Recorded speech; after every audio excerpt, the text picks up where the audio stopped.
이상으로 광고 마치고요. 오늘 200페이지입니다. 예배 회복의 제16과 인본주의 예배를 좀 살펴보겠습니다. 지금 우리가 거짓 신앙 체계 안에서의 어떤 예배들을 지금 살펴보고 있죠. 그래서 가장 먼저는 이제 율법주의를 살펴봤고, 그리고 율법주의 안에서의 예배는 형식주의로 흐르기 쉽다 이렇게 되어졌고요. 또 기복주의와 어떤 예배를 이렇게 살펴봤을 때 기복주의 안에서는 사람 두려워하는 것이 가득하게 되어진다. 왜냐하면 자기가 목적이기 때문에 자기가 인정받고 또 자기에게 유익이 되어지게 하기 위해서 사람과의 관계를 정직하게 하지 못하는 이제 그런 어떤 일들이 생겨난다. 그래서 이때 굉장히 조심스러운 건 뭐냐면은 메시지 자체가 왜곡되어진다. 그걸 이제 성경적인 용어로 보면은 부드러운 메시지다. 이렇게 말씀을 이렇게 드렸죠. 자, 오늘 이제 16과는 이제 인본주의에서의 예배인데요. 이 인본주의 예배는요, 거짓 신앙 체계의 또 다른 한 축을 우리가 형성하고 있다 그랬잖아요. 우리의 신앙이 타락하게 되어지면은 살아가는 방법도 또 신앙생활 하는 방법도 굉장히 세상적이고 또 인본주의라는 거죠. 그래서 인간적인 어떤 방법들을 따라가는 것, 이거를 가리켜서 인본주의라 이렇게 얘기를 합니다. 그래서 그 사람의 방식, 또 세상적인 방식, 또 그런 어떤 추구의 방향들 이런 걸 가리켜서 인본주의라 이렇게 얘기를 합니다. 근데 이제 우리가 기억해야 될 게 있는데 그게 뭐냐면은 우리의 신앙은 처음부터 끝까지 하나님의 길을 따르는 삶인데 이 길이라는 거는 이게 방법을 얘기를 하죠. 근데 이 방법이 바르지 못하게 되어지면은 처음에는 열매가 있는 것 같다가도 결국에는 그 열매들이 사라져 버립니다. 그리고 하나님이 뒷받침이 없게 되어지는 거죠. 그래서 좀 어떤 면에서는 어리석어 보이고 또 손해가 나는 것 같고 또 그 길이 명확하게 보이지 않는다라고 할지라도 하나님의 길을 따르게 되어질 때 결국에는 승리하게 될 뿐만 아니라 그 길 가운데 하나님께서 그 긍휼과 자비를 베풀어 주셔서 뒷받침하시는 역사가 있다라는 것이죠. 그렇기 때문에 우리의 신앙은 처음부터 끝까지 하나님의 길을 따르는 겁니다. 반면에 그 인본주의라는 것은 사람의 길을 따르는 거기 때문에 하나님의 길과는 정반대의 길일 수밖에 없다라는 것이죠. 그렇기 때문에 결국에 이제 열매가 없게 되어지던 거죠. 이제 그 점을 좀 우리가 살펴봐야 됩니다. 자, 그러면서 우리가 우리의 신앙이 처음부터 끝까지 하나님의 길, 이게 하나님의 방법, 살아가는 방식, 이제 이런 어떤 걸 얘기를 하는데 그게 이제 하나님의 길을 따르는 삶이다. 성경이 그것을 우리에게 뭐라고 말씀하고 있는가? 이 부분을 좀 살펴봐야 된다라는 거죠. 우리가 좀 자주 읽었던 말씀 가운데 신명기 30장 15절과 16절을 좀 보면은요.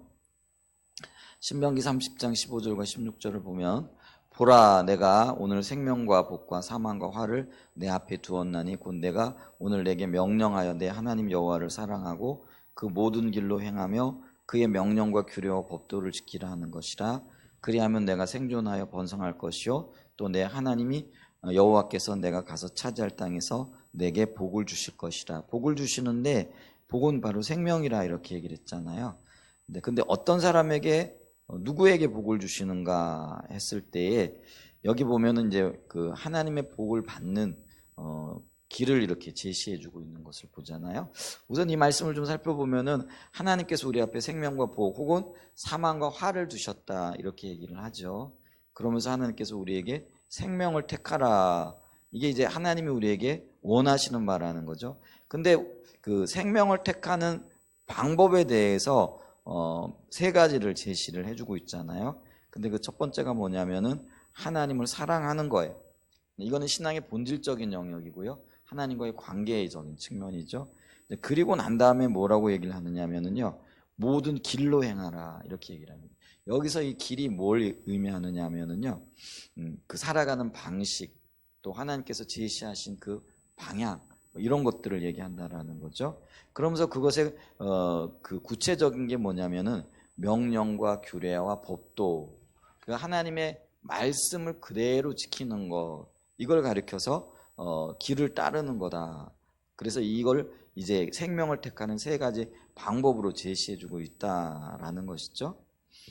그래서 이거를 다른 말로 얘기하면은요, 하나님을 우리가 전 존재로 사랑하는 것, 이게 이제 신앙의 본질적인 영역인데, 그런 본질적인 영역에서 하나님의 길로 행할 뿐만 아니라 하나님의 명령에 순종하는 것, 길로 행하는 것과 순종하는 것이 결국은 같은 이야기인 것이죠.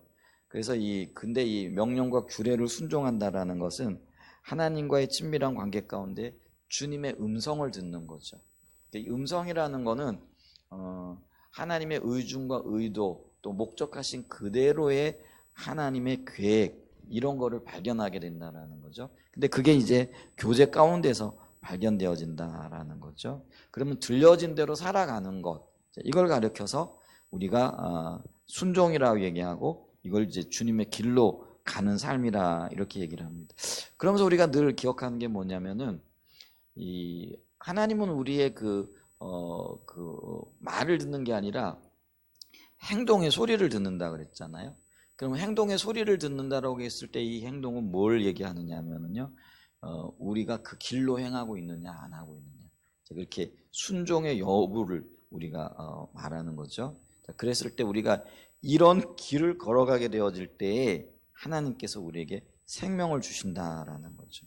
이걸 가리켜서 우리가 하나님 중심적인 삶이라고 얘기하고 있고요. 이 하나님 중심적인 삶에 있게 되어질 때만이 하나님께서 뒷받침하신다. 이게 이제 반복적으로 성경이 우리에게 제시해주고 있는 그 말씀이라는 거죠. 그렇기 때문에 여호수아 22장 5절에도 보면은요, 이렇게 말씀하고 있죠. 여호수아 22장 5절을 좀 보죠. 오직 여호와의 종 모세가 너희에게 명령한 명령과 율법을 반드시 행하여 너희의 하나님 여호와를 사랑하고 그 모든 길로 행하여 그의 계명을 지켜 그에게 친근히 하고 너희 마음을 다하며 성품을 다하여 그를 섬길지니라. 신명기에 나타난 말씀은요, 모세가 한 말이에요. 근데 지금 여호수아 22장 5절의 말씀은 누가 한 말일까요? 여호수아가 한 말이죠. 이 말은 이렇습니다. 우리가 여호수아 1장을 시작하면서 하나님께서 여호수아에게 율법책에 기록한 모든 말씀들을 지켜 행하고 좌우로 치우치지 말고 지켜 행하고 이 말씀을 하잖아요. 그러니까 이게 이제 율법책이 뭐냐면 모세가 하나님께 받은 말씀이고 명령이고 규례잖아요. 근데 하나님이 그거를 다 지켜 행해라. 자, 그랬을 때 이제 여호수아 22장을 보면은요, 가나안 땅 정복 전쟁을 다 마무리하고 이제 여호수아가 이제 하나님의 부르심을 받을 때 얼마 남지 않은 때를 이야기를 하는 거죠. 자, 그 얘기는 여호수아가 하나님의 명령을 듣고 그 명령대로 충분히 지키고 또 충분히 그 말씀대로 살아왔더니 이런 얘기를 합니다.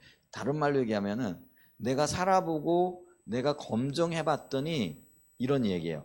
그런데 지금 모세가 하는 이야기하고 또 여호수아가 하는 이야기가 똑같아요. 그리고 제가 지금 뭘 얘기하느냐면 여호수아가 어쩌면은 가나안 정복 전쟁의 모든 위험과 위기들 이런 것들을 극복하고 삶을 어떤 면에서는 개척해온 그런 그 신앙의 용사잖아요. 근데 그가 이제 말씀을 따라 그 제시하시는 그 길을 살아보고 명령과 규례를 지켜봤더니, 그러니까 이제 여호수아 입장에서는 검증 완료가 된 거예요. 내가 살아봤더니 그 말씀이 하나도 틀리지 않더라라는 이런 고백이라는 거예요. 이 말은요, 우리가 이제 성경을 보면은 다윗도 어떤 면에서는 참 다양한 삶을 살았잖아요. 다양한 삶을 살고 난 다음에 이제 죽을 때가 가까워서 그의 아들 솔로몬에게 왕위를 물려주고 난 다음에 솔로몬에게 마지막 유언을 할 때 내 아버지의 하나님을 경외하고 사랑하고 그리고 그 명령을 지키라 이렇게 유언을 하거든요. 그러니까 이것도 똑같은 얘기예요. 다윗이 그의 삶을 살아가면서 수많은 경험과 수많은 과정들을 거쳐가면서 그가 절실하게 깨달았던 게 하나님의 규례와 명령 또 하나님과의 관계 가운데 있게 되어지면은 그게 가장 행복한 길이고 거기에 성공이 있더라라는 거죠. 그래서 이게 그렇잖아요. 아버지가 자식의 성공을 얼마나 간절히 바라겠어요. 그러니까 이 다윗이 솔로몬에게 그런 유언을 하는 거죠. 검증 완료됐다라는 거죠. 그런 수많은 이야기들이 있는데 여호수아도 마찬가지죠. 모세로부터 선택을 받았어. 물론 하나님이 역사하신 일이지만 선택을 받아서 후계자로서의 삶을 살 때 그게 그에게 허락되어진 명령과 규례들을 가지고 그것을 그대로 따라 그 길로 행했더니 하나님께서 놀랍게 뒷받침하셨다. 그러니까 내게 이 말씀이 검증이 되어졌다. 그러면서 그 마치 유언처럼 그 이스라엘 백성들에게 던지고 있는 말이 이 말이잖아요. 그러면서 오직 여호와의 종 모세가 너희에게 명령한 명령과 율법을 어떻게 하라고요? 반드시 행하여. 내가 살아봤더니 그 길을 걸어온 것을 내가 그게 가장 큰 행복이고 가장 큰 능력이고 가장 큰 복이더라. 이제 이런 의미가 담겨 있는 거예요. 그러니까 내게 내 삶에서 이게 검증이 완료되었으니 이게 얼마나 귀한 얘기예요. 참 귀한 얘기죠. 우리 자녀들에게도 우리가 이런 어떤 이야기를 참 해줄 수 있으면 참 좋겠어요. 내가 살아보니까 이게 완료됐어. 살아보니까 그대로 이게 증명이 된 거야. 그러니까 다른 고민할 필요 없어. 그냥 그대로 한번 살아봐. 대단한 거죠? 그러면은 너의 삶에 나와 함께 하셨던 하나님이 너에게도 그대로 하시는 거를 네가 경험하게 될 거야. 이런 의미라는 거죠. 그러면서 반드시 행하여 너의 하나님 여호와를 사랑하고, 이게 이제 신앙의 본질적인 측면이죠. 본질만 있으면 안 돼요. 우리가 본질을 드러내고 표현하는 게 뭐예요? 의식이잖아요. 근데 그 의식이 여기 보면은요, 그의 모든 길로 행하며 그의 계명을 지켜. 여러분, 그래서 이게 떨어지지 않는 거예요. 내가 계명을 지키고 그 길을 행함으로 하나님 사랑하는 거를 나타내는 거예요.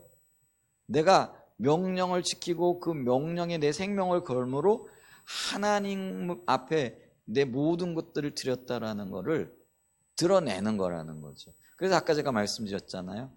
우리가 주님 사랑한다라고 말은 얼마든지 할 수 있지만은 또 그 사랑하기 때문에 행동하는 건 어쩌면 별개의 문제일 수 있어요. 그러니까 어떤 사람은 그게 하나예요. 사랑하니까 당연히 하는 거예요.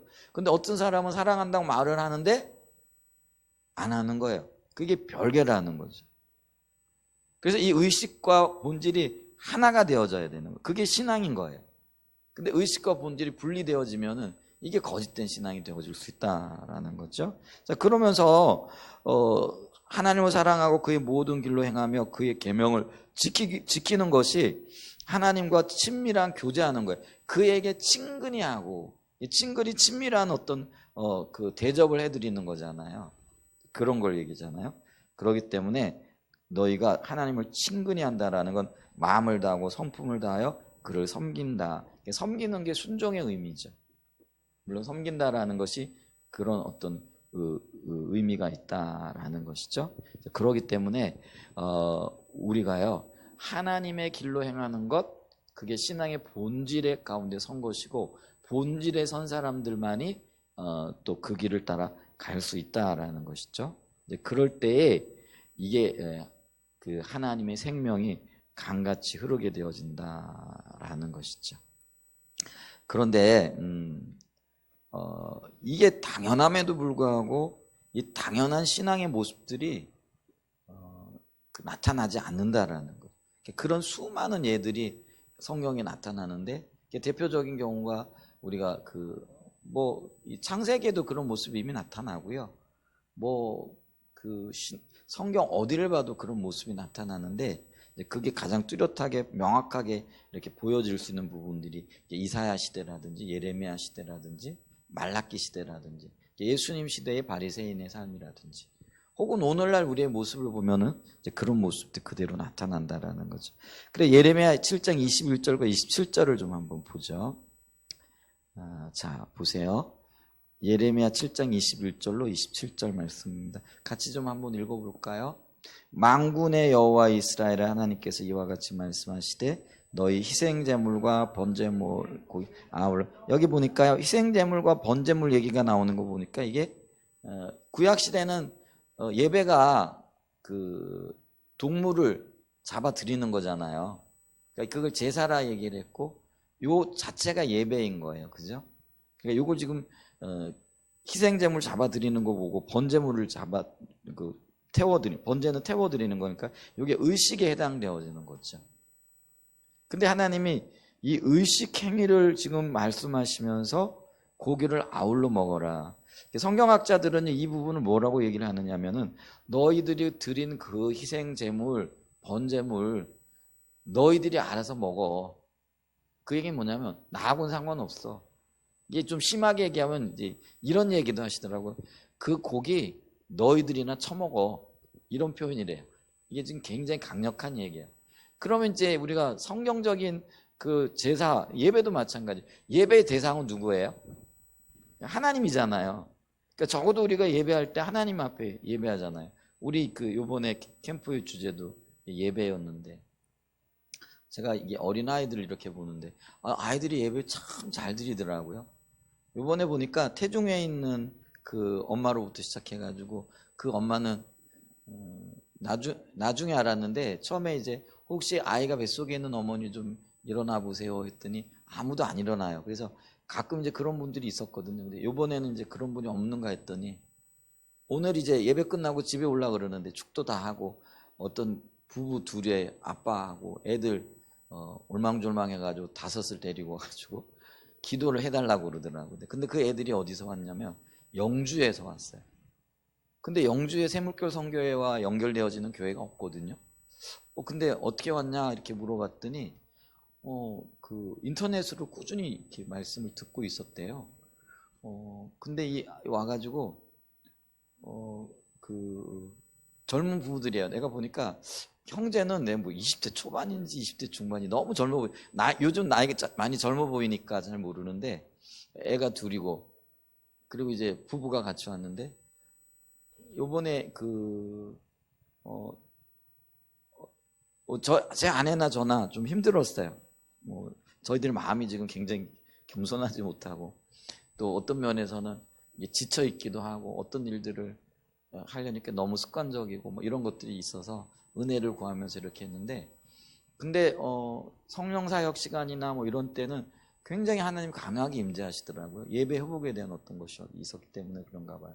그랬더니 요번에 아빠들이 여러 분 왔어요.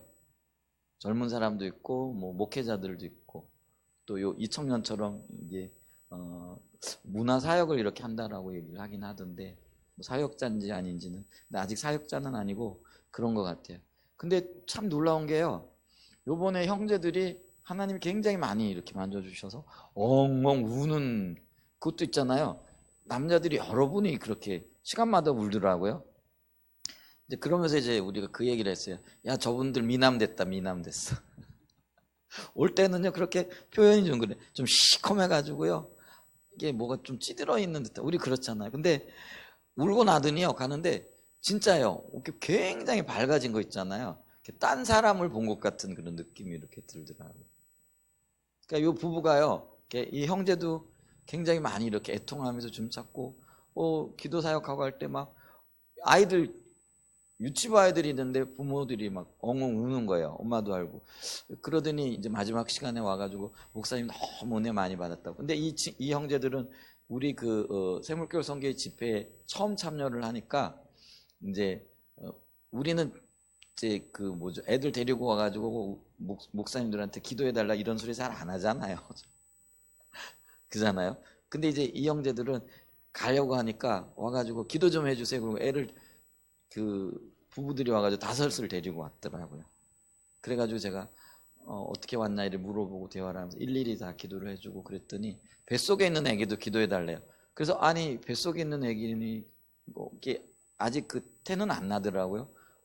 그때 파악을 해봤을 때 없었거든요. 그래서 왜 그때 말하지 않았나 그랬더니 좀 말하기가 그래도 그런데 지금 이제 이 뱃속에 애기가 있는데 이 애기도 위해서 좀 기도해달래요. 참 대단하죠. 그래서 혹시 태명이 있냐 그랬더니 태명이 있대요. 뭐냐면 침침침노래요. 이게 왜 침침침침노냐 그러니 첫째가 침노였대요. 둘째 애기가 침침노. 이제 여기가 셋째니까 침침침노래. 그게 뭐냐면 천국은 침노하는 자의 것이라고 얘기하기 때문에 천국을 침노하라는 그 의미로 애기의 이름 그 태명을 침노라 정해줘. 침노라 이렇게. 그래서 제가 한참 생각을 했어요. 침노, 침노. 그러니까 열정이 있더라고요. 제가 지금 뭘 얘기를 하냐면 그만큼 하나님이 그리고 어떤 목회자는요 지금 목회는 안 하고 있는데 어느 교회에 이렇게 협력하고 이렇게 있더라고요. 제가 그분을 여러 해를 봤거든요. 아직 전 목사 안수를 받은 줄 알았더니 어제 물어보니까 목사 안수는 안 받았어요. 근데 나와가지고요 덩치도 큰데 뭐 엉엉 울더라고요. 그래서 무엇이 저를 저렇게 울게 하나 봤더니 결국은 하나님이 임재더라고요. 하나님이 함께 하시니까요.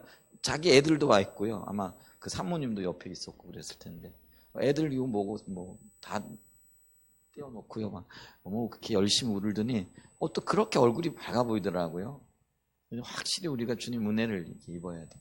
그리고 울고 나면은 이렇게 마음도 깨끗해지고 얼굴도 이렇게 맑아지는 느낌들이 있잖아요. 다른 분들이 볼 때도 이런 일들이 있고 그리고 엄마들이 아빠들이 이번에 참 귀한 은혜를 받는 것 같더라고요. 근데 아이들은 뭐 여전히 어리니까 뱃속의 아이서부터 이번에 우리 성평교회 사모님이 손주를 데리고 오셨더라고요. 처음으로. 근데 성평교회 사모님은 참 힘드신 것 같더라고요. 힘든 분들도 있고 처음에 이렇게 이게 도무지 이해가 되지 않죠. 근데 이제 어제 저녁에 좀 보니까 조금 이렇게 생기가 도시는 것 같긴 하던데 하여간 있잖아요.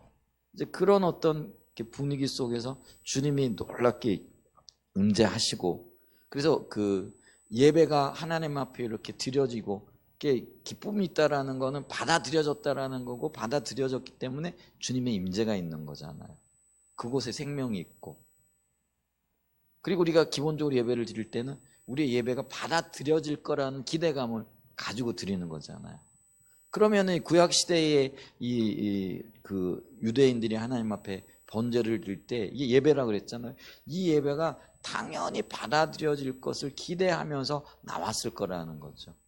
그러니까 우리가 예레미야 6장에 보면은 그들이 먼 곳에 가서 가지까지 그죠 시바와 원방에 이르러서 귀한 것들을 구해다가 그게 하나님이 받으실 거라는 것을 생각하고 하나님 앞에 예배를 드리잖아요. 오늘도 마찬가지라는 거예요. 희생제물과 번제를 드려요. 희생제물과 번제는요 사실은 어떤 면에서는 굉장히 큰 희생이 따르는 거예요. 희생하면 양을 잡거나 소를 잡는 거잖아요. 유대인들은 돼지는 안 잡아요. 돼지는 굉장히 가증한 그런 동물이기 때문에 드릴 때는 소나 양이 주로 주된 거죠. 그래서 크게 뭐라 그럴까요? 제사를 드린다, 예배를 드린다 그럴 때는 짐승을 잡고, 그러니까 짐승을 잡는데 소를 잡았고요. 그러면 아니면 이제 양을 잡는데 여러분 양도요 그게 적은 희생이 아닌 거거든요. 사실은 우리가 오늘날에도 마찬가지지만은 집에서 우리가 짐승 기른다 그러지만은요 짐승 길러가지고요 자기를 위해 가지고 잡지 않아요. 저도 이제 시골에서 이렇게 살아봤잖아요. 소를 키우기도 하고 염소를 키우는데요. 그 염소요 자기 먹기 위해 가지고 안 잡아요. 그죠? 우리 농사 지을 때도 그래요. 좋은 거 이렇게 뭐죠? 농작물이 모양이 좋거나 이렇게 튼실해 보이면 그 튼실한 거 자기들이 안 먹어요. 그거 팔아요. 돈이 되는 거. 그러니까 그게 굉장히 큰 거예요. 그러니까 그런 귀한 것들을 사실은 이 유대인들이 뭐 직접 농사를 안 짓고 직접 저기는 안 했겠지만은 구입을 해가지고 하나님 앞에 지금 희생제사 드리는 거잖아요. 그러니까 여기는 사실은요 큰 각오가 필요한 거죠. 일상적으로 드리는 그런 거 아니에요. 지금 우리 주일 예배 드리듯이 주일 헌금 드리듯이 이게 아니고요. 유대인들이 지금 여기 지금 성전에 나와가지고 희생 제사를 드린다라는 거는 큰 맘 먹은 거예요. 쉽게 얘기하면. 그리고 뭐죠? 하나님 앞에 뭐라 그럴까요? 큰 소원이 있다든지 아니면 하나님 앞에 큰 어떤 기쁨이 있다든지 뭐 이렇게 한 번 1년에 몇 차례씩 큰 결단을 하고 또 큰 결심을 하고 큰 맘 먹고 하나님 앞에 드리는 거라는 거죠. 자, 그럴 때 그들이 이 예배가 받아들여지기를 원하고 또 받아들여지게 되어졌을 때 주님께서 주실 어떤 임재 또 어떤 보상 뭐 이런 것들에 대한 기대가 분명히 있었겠죠. 그리고 그런 기대를 가지고 하나님 앞에 드렸을 거라는 거죠. 그런데 이런 희생 제물과 이런 번제물을 향하여 너희나 먹어라. 그 고기 그냥 너희 먹어. 그 번제하고 나는 안 받겠어. 이런 어떤 의미가 된다라는 거죠. 그러면서 주님이 22절에 뭐라고 말씀하시냐면 사실은 내가 너희 조상들을 애굽 땅에서 인도해낸 날에 번제나 희생에 대하여 말하지 아니하며 명령하지 아니한 것 오직 내가 이것을 그들에게 명령하기를 너희는 내 목소리를 들으라. 그래야만 나는 너희 하나님 되겠고 너희는 내 백성이 되리라. 너희는 내가 명령한 모든 길로 걸어가라. 그리하면 복을 받으리라. 이렇게 하나님께서요 사실은 여기 보면은 뭐 희생에 대해서 번제에 대해서 명령 안 하신 게 아니죠. 명령하셨어요. 근데 그 명령이 어떻게 하는 거예요? 신앙의 본질과 함께 가고. 근데 이 본질의 영역에 속하는 게 뭐냐면은요 들려진 그대로 순종하는 거예요. 그러니까 우리가 그 신앙의 본질을 얘기할 때 하나님을 알고 사랑할 뿐만 아니라 하나님을 알아 하나님의 마음에 있는 것들 하나님의 계획에 동역하고 동참하는 것 이것까지 신앙의 본질에 속하는 거잖아요. 근데 이것이 되어지고 난 다음에 드려지는 그런 제물 그러니까 이게 하나인 거예요 사실은. 그런데 유대인들은요 이게 따로 떨어져 버렸다는 거예요. 분리되어져 버렸다는 거예요. 분리되어지니까 이 번제물이나 희생이 하나님 앞에 아무런 의미가 없게 되어졌다라는 것이죠. 그랬을 때 우리가 여기서 기억해야 될 거는 분리되어지지 않는 온전한 번제 순종. 근데 그것이 어디에 기초해야 되느냐면 말씀 음성을 듣고 주의 길에 주의 명령에 순종하는 것과 관련이 되어져 있다라는 거죠. 그래서 여러분 보세요. 너희는 내가 명령한 모든 길을 이 길이 뭐라고 그랬어요? 살아가는 방법이에요. 방법. 그러니까 우리가 하나님을 인격적으로 만났고 본질적으로 만났으면은요, 그 인격적인 관계 속에서 하나님이 우리에게 제시하시는 길을 따라가야 된다는 거죠. 근데 예수 믿는 것과 세상 살아가는 방식이 분리되어져 버리면은 이게 거짓 신앙이 되고 인본주의가 되어진다는 거죠. 그리고 하나님 그걸 보고 계시다라는 거죠. 네가 나를 믿느냐? 그러면 내가 제시하는 방법대로 살아가야 된다라는 것을 지금 얘기하고 있다라는 것이죠. 그런데 지금 그 유대인들에게 있어서는 이게 지금 분리되어 버렸다라는 거예요. 그래서 26절 이렇게 보면은요. 24절인가요? 24절입니다. 그들이 순종하지 아니하며 귀를 기울이지도 아니하고 자신들의 악한 마음에 깨어 완악한 대로. 여기서 자신들의 악한 마음에 깨어 완악한 대로 행하는 게 그게 뭐예요? 자기 길, 자기 방법, 세상적인 방법을. 근데 이들이 왜 세상적인 방법을 따를까요? 그게 지혜롭게 보여지거든요. 다들 그렇게 살고 그렇게 가야 어떤 유익이 있을 것 같거든요. 그러니까 이제 여기서 이제 나타난 현상이 뭐냐면 자기의 지혜를 하나님의 지혜보다 더 신뢰하는 거예요. 왜 세상적인 방법을 따라가겠어요? 하나님의 명령, 하나님의 지혜. 여러분 하나님의 말씀이 하나님의 지혜인 걸 기억하셔야 됩니다. 그게요. 말씀이 곧 하나님 그분 자신인 거잖아요. 그러니까 말씀은요. 드러난 하나님이신 거예요. 어떤 면에서 보면. 그죠? 하나님은 보이지 않는데 하나님 말씀하셨어요. 그럼 그거 하나님의 언약이고 그 언약이 하나님 자신인 거잖아요. 그러니까 하나님의 지혜인 거죠. 근데 우리는요. 이 하나님의 지혜보다 내 지혜가 훨씬 더 유익하고 또 어떤 면에서는 더 이렇게 뭐랄까요? 덕이 되는 것 같고 복이 되는 것 같고 이익이 있는 것 같은 그런 착각을 하죠. 이제 그래가지고 자기 지혜를 따라가는 거죠. 그게 세상적인 방법이 되어졌다라는. 근데 그거를 하나님 뭐라고 말씀하고 있느냐면 자신들의 악한 마음 꽤 완악한 대로 행했다. 그런데 이거를요 주님은 뭐라고 얘기를 하냐면 그들이 내게 등을 돌렸다. 등 돌렸다라는 걸 뭐라고 얘기를 해요? 우리 배신했다, 배반했다 이렇게 얘기하죠. 이게 참 엄청난 이야기입니다. 우리가요 그 하나님의 지혜를 따르지 아니하고 자기의 지혜, 그게 세상적인 삶의 방식인데 이 세상적인 삶의 방식을 따라가는 걸 하나님은 네가 내게 등을 돌렸다, 나를 배신했다 이렇게 얘기를 한다는 거예요. 그러면서 그 얼굴을 향하지 아니하였으며, 친밀한 교제라는 거는 얼굴과 얼굴을 대면하여 보는 거예요. 눈과 눈을 주시하여 보면서 그곳에서 인격적인 관계와 교제가 흐르게끔 되어져 있다라는 거죠. 근데 이걸 떠났다라는 거예요. 그거를 등 돌린 것, 얼굴 향하지 않은 것 같은 말인 거죠. 근데 그게 악한 꾀를 쫓아가는 거죠. 세상 지혜를 쫓아가는 거. 그래서 우리가요, 너무 어떤 때는요, 이런 부분들이 무감각해요. 왜냐하면 다들 그렇게 사니까. 교회도 그래요. 제가 악하다고 얘기한 게, 제가 이렇게 따져보니까 한 18년, 한 2005년도부터 제가 유치부 뭐 주일학교 이렇게 섬긴 것 같아요. 그러니까 세물교 선교회에서. 한 18년 돼 가는 거예요.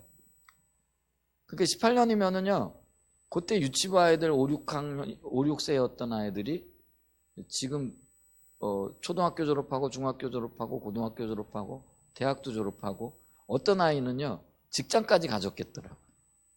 그때 했다고 해도. 야, 참 세월이 무심하긴 하긴 한데 시간이 많이 흘렀더라고요. 그러다 보니까요 경험이 있는 거죠. 어떤 면에서는. 그래 뭐 작년에도 했고, 그리고 또 이번에 이 예배 회복이라는 주제를요 제가 2005년부터 했으니까 4-5번은 한 것 같아. 명확하게 생각나는 것만 해도 2013년도에 참된 예배라는 그게 이제 같은 얘기인데 이제 그때는 참된 예배라는 거 얘기를 했고, 그 다음에 2020년도에 불과 2-3년 전이에요. 그 예배 하나님과의 만남, 요 똑같은 얘기인데, 그 다음에 요번엔 뭐예요? 똑같은 얘기인데 그거를 예배 회복이라는 주제로 이렇게 다룬 거예요. 그러니까 이제 공과도 2013년도 공과는 조금 이제 2016년도에 달라졌어요. 2017년도. 2017년도에도 했네. 2013년도, 2017년도, 2020년도, 2023년도. 그러니까 지금 그거 중에 이제 똑같은 공과를 쓰는 게 2016년도 거, 2017년도 겨울이니까 2020년도 겨울, 2023년도 겨울. 그러니까 이게 똑같은 공과예요. 그죠? 우리 공과 보면 아는데. 이 공과를 보니까 그 공과 가지고 고민하면서 그때 했고 또 하는 귀한 은혜를 주셨고 하니까 이게 내용을 빤하잖아요. 교회에서도 제가 이거 몇 번 하잖아요. 공과는 좀 축약이 되어져 있. 그러니까 있잖아요. 별로 긴장감이 없는 거예요.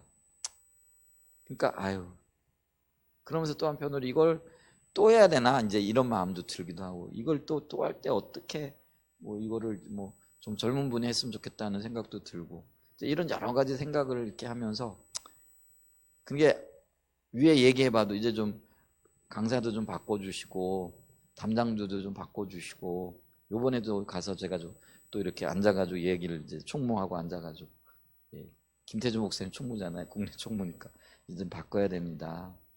구조도 좀 이렇게 해야 되고, 이제 좀 내가 언어 습관이나 언어 표현을 보니까 아이들이 받아들이기에는 이제 너무나 갭이 있는 것 같다. 이런 부분들을 좀 생각을 해야 된다 그랬더니, 그럼 누가 할 거냐. 그래가지고 기도해보자 이제 이러고 내려오긴 했는데, 제가요 하기 싫다기보다는 이제는 변화들이 좀 필요한 어떤 영역들이 아닌가 하는 이제 그런 부분이 이렇게 있고, 왜냐면 제 마음에 했던 거기 때문에 아까도 얘기했죠. 경험을 의지하고 또 아는 지식을 의지하고 이렇게 나가더라는 거예요. 근데 그거를 성경은 뭐라고 얘기하는 거예요? 악하다라고 얘기하는 거예요. 제가 악한 거예요. 맞아요. 그러면 이걸 어떻게 해야 될까요? 은혜를 구하면서 새롭게 접근을 하고 또 고민하다 보면은요 새로운 표현이 생기고 또 이 아이들이 대상이 다르기 때문에 그때 아이들하고 지금 아이들이 또 다르잖아요. 이제 그러면은 그 아이들에 맞는 그리고 이번에 참석한 부모들에게 맞는 어떤 그런 표현들 이런 게 있죠. 근데 이제 뭐 경험에 나가다 보면 예전에 했던 거 그거 내용은 아니까 그걸 전달할 수 있을지 모르지만은 하나님이 임재하시지는 않겠죠. 이제 그런 어떤 답답함을 이렇게 느끼는 거죠. 근데 이제 그게 예전의 경험에 의존하고 했던 어떤 그런 내용들에 의존하고 이게 세상 방법이라는 거예요. 우리 그렇잖아요. 삶을 살아갈 때 어떻게 살아가요? 옛날에 경험했던 거, 옛날에 살아갔던 그 방법, 또 예전 했던 거 그거 뭐 그거 반복하면서 어쩌면 살아가는 거잖아요. 근데 그거를 세상적인 방법이라 자기 길이라 이렇게 얘기한다는 거예요. 그래서 성경은 뭐예요? 매번 새롭게 주님을 찾고 추구하며 어쩌면 똑같은 일이라고 할지 모르지만은 똑같은 어떤 표현을 할지 모르지만은 주님이 역사하실 수 있도록 주님이 임재하실 수 있도록 주님과의 관계 속에서 풀어나가고 고민해 나가야 되는 이게 우리가 주님의 길을 따르는 거라는 거죠. 근데 그러지 않으면 그게요 세상 방법이고 세상 길을 따라가는 악한 자기 꾀 주님께로 얼굴을 향하지 아니하고 등을 돌린 그런 결과가 나타날 수 있다라는 거죠. 그래서 이제 제 아내하고 제가 고민을 많이 하는 거예요. 그러면서 힘들다 어떻게 해야 되나 뭐 이렇게 하다가 이제 그 발등에 불 떨어지면 이제 정신 들죠. 또 뭐 이렇게 주님 나 때문이 아니고 우리 때문이 아니고 여기 모여 있는 주의 자녀들 때문에 이 어린 아이들 때문에 이 아이들을 데리고 온 부모님들 때문에 하나님 긍휼과 자비를 베풀어 주세요. 막 이러면서 어떤 면에서는 좀 표현이 좀 주세요. 반 협박인 거죠. 주님 그렇게 하셔야 됩니다. 말은 안 하는데요. 그런 생각. 나 때문이 아니고요. 우리 때문이 아니고요. 하나님 여기 이게 와가지고 이 아이들에게는 일생일대의 기회가 될 텐데 이 엄마에게는 이 아이들을 위하여 이 모여있는 하나님의 자녀들을 위하여 긍휼과 자비를 베풀어 주세요. 막 이게 이제 그런 마음이 드는 거죠. 그렇게 기도하면서 이렇게 나가는 거죠. 그때는 조금 정신이 돌아온 거죠. 왜냐하면 주님을 찾는 거죠. 근데 이제 그런 것들이 매번 이렇게 되어져야 되는데 그게 쉽지 않더라는 거죠. 그래서 그걸 하나님은 내게 얼굴을 향하지 아니하고 등을 돌렸다라는 거죠. 자, 그러면서 25절에요. 너희 조상들이 애굽 땅에서 나온 날부터 오늘까지 내가 내 종 선지자들을 너에게 보내되 끊임없이 보냈다. 그래서 이거를 촉구한다라는 거예요. 끊임없이 보내셔서 그러면 안 돼. 그렇게 너 네 길 따라가면 안 돼. 경험 의지하면 안 돼. 세상 방법 따라가면 안 돼. 끊임없이 얘기하고 있다라는 거죠. 근데 이스라엘 백성들이 어떻게 했다라는 거예요? 너희가 나에게 순종하지 아니하며 귀를 기울이지 아니하고 목을 곧게 하며 너희 조상들보다 악을 더 행하였느니 이게 내 모습이라는 거죠. 그래 이걸 보는 거요.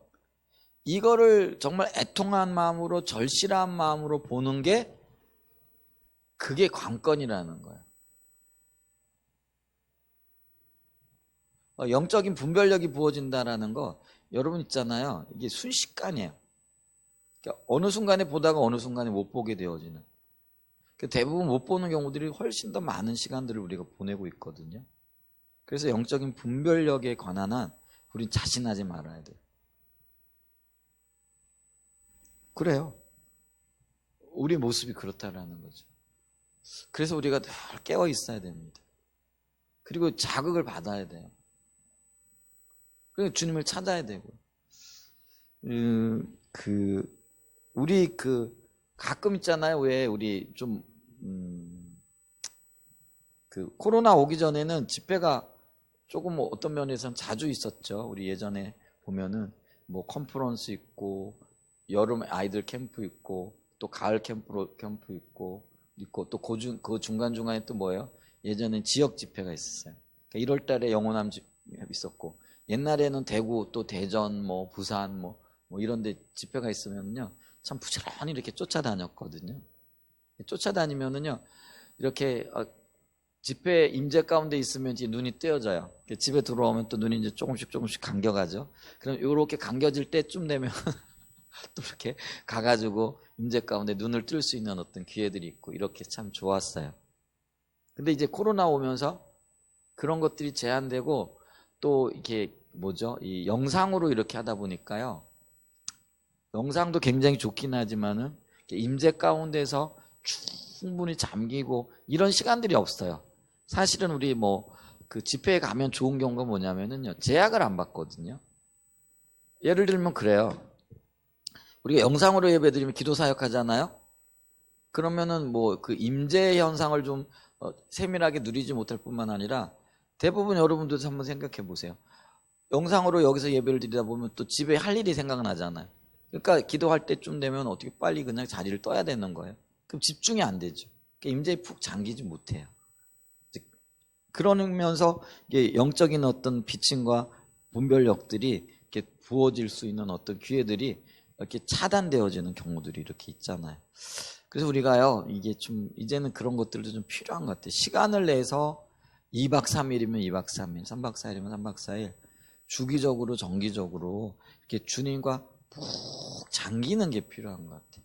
그래서 하나님께서도요, 이스라엘 백성들에게 너희가 1년에 3번은 반드시 내게로 나오라 그랬거든요. 그게 성전으로 나오라는 거예요. 그런데 우리가 그 신약 성경에도 보면 예수님이 그 유월절을 지키기 위하여 예루살렘을 갔을 때 2주의 시간을 보내. 한 2주 정도 걸린다 이렇게 얘기를 해요. 오는 시간, 가는 시간. 오는 데 3일, 가는 데 3일. 그리고 와가지고 한 일주일 정도. 이제 이게 필요해요. 그러니까 이게 영적인 의미가 있는데 1년에 3차례는 반드시 나를 와라. 이게 어떤 면에서 분기보다는 좀 늦네요. 4개월에 한 번씩 정도잖아요. 그러니까 은혜 받고 이럴 때쯤 되면 또 가서 받고 이런 것들이 참 필요한 것 같아요. 그래서 우리가 좀 충분히 근데 이제 좀 불편하긴 해요. 가서 자고 뭐 이런 것들이 참 쉽지 않죠. 그런 것들이 또 어려운 분들이 있어요. 근데 그런 것들도 우리가 조금씩 극복해 가면서 깊이 좀 은혜를 삼아하고 은혜에 잠기려고 하는 그런 게 좀 필요하긴 해요. 제가 요번에 영원함 집회를 못 갔잖아요. 못 간 이유 중에 하나가 뭐 여러 가지 이유도 있고 춥기도 하고 뭐 이제 눈도 좀 오기도 하고 뭐 이런 이유도 있지만 가가지고 제가 그 갈등을 많이 했어요. 갈까 말까 또 중간에도 한번 가봐야 되나. 근데 영상을 통해서도 굉장히 많은 은혜를 받긴 했어요. 근데 그 직접 가서 이렇게 하는 것보다는 암만 해도 좀 뭐라 그럴까 이게 임재나 또 주님과의 관계 이런 부분에 좀 부족하지 않았을까. 그걸 제가 어떻게 느꼈느냐면은 만나는 분마다 다녀오셨던 분마다 지난번에 제가 청년 그 캠프로 갔더니 그 얘기들을 이렇게 여러 번 하시더라고요. 그래서 제가 조금 갈 걸 그랬나 이제 이런 생각도 하긴 했었는데 하여간 우리가 그런 부분에 있어서 좀 사모함이 필요하고 또 불편함도 좀 감수하고 그래서 영적인 어떤 깨달음과 분별력을 지속적으로 이렇게 받을 수 있는 길들을 우리가 열어가야 되는 거죠. 차단되잖아요. 그러면 이제 어떤 면에서는요 분별력이 또 이렇게 가려지더라고. 쉽게 이렇게 되어지지 않는 그런 어떤 일들도 있더라고. 그래서 우리가 은혜 받을 수 있는 기회가 있고 또 그런 어떤 자리가 있으면은 좀 적극적으로 이렇게 참여하고 하는 것도 참 좋겠다 싶은데 그런 마음을 가져봅니다. 근데 보세요. 그 하나님께서 끊임없이 기회를 주기를 원하시지만은 너희가 나에게 순종하지 아니하고 귀를 기울이지 아니하고 목을 곧게 하고 너희 조상들보다도 더 악을 행하였다. 내가 그들에게 이 모든 말을 할지라도 그들이 너에게 순종하지 아니할 것이요 내가 그들을 불러도 그들이 내게 대답하지 아니하리니. 영적인 분별력이 가려지게 되어지면 이런 현상들이 나타나는데 저와 여러분들이 깨어있기를 원합니다. 주의 길을 가기 위해서 우리의 영적인 상태가 이렇다는 걸 늘 인정하고 또 하나님으로부터 도움을 구하는 그런 자리에 섰으면 참 좋겠습니다. 자, 204페이지에 넘어가고요. 그래서 여기 결론적으로 이 부분에 대한 이야기를 좀 보죠. 자, 이와 같이 우리 신앙은 처음부터 끝까지 하나님의 길로 행하는 것입니다. 하나님의 길로 행하는 것은 우리 신앙의 모든 면에서 필수입니다. 하나님을 알려면은 하나님의 길로 행해야 돼. 하나님의 의도를 알려면 하나님께 순종해봐야 아는 것과 같은 거죠. 하나님을 알려면 하나님의 길로 순종해봐야 하나님의 의중과 의도를 알고, 또 하나님을 사랑하는 것과 하나님의 길로 행하는 것은 떨어져 있지 않고 하나다, 밀접한 관계를 가지고 있다. 하나님을 경외하는 것과 하나님 길로 행하는 것도 밀접한 관계를 가지고 있다. 신앙적인 본질과 그 하나님의 길과 관계가 있다는 거죠. 앞에는 신앙적인 본질이고요, 뒤에는 의식인 부분이기도 한데 같이 연결되어져 있다는 거죠. 그래서 하나님을 기쁘시게 하기 위해서도 하나님의 길로 행해야 한다. 그러나 이스라엘 백성들은 하나님의 길을 알지 못했기 때문에 그 얘기는 어떤 면에서는 신앙적인 본질에 서 있지 않았다라는 그런 의미도 되겠죠. 40년 동안 하나님을 분노케 했다라는 거죠. 자, 하나님의 길로 행할 때에 하나님의 약속이 우리의 삶 속에서 이루어집니다. 이게 뭐냐면요, 아까 얘기했듯이 하나님의 생명이 우리 가운데 부어진다라는 거죠. 복이 임한다라는 거죠. 자, 그러면서 우리가 기억해야 할 게 뭐냐면 여기 또한 하나님의 길로 행하는 것이 우리에겐 최선이라는, 사실 다른 길이 없거든요. 그런데 그 길을 찾고 있거든. 근데 어리석은 거예요. 너무나 많은 시간들을 낭비하고 있는 거잖아요.